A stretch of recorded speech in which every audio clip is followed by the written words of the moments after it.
শুক্রবার ঈদ ধরে এক সপ্তাহ ছুটি ঘোষণা কাতারের। পবিত্র রমজান মাসের শেষ সপ্তাহ চলছে। বিশ্বজুড়ে মুসলিমরা ঈদুল ফিতর উদ্যাপনের অপেক্ষায় রয়েছেন।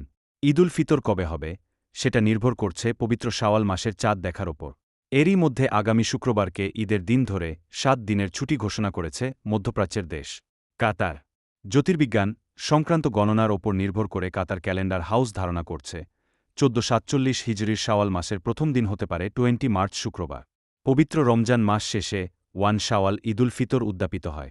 সেই হিসাবে কাতারে ১৯ মার্চ রোজা শেষ হতে পারে এবং পরদিন ঈদুল ফিতর উদ্যাপিত হবে।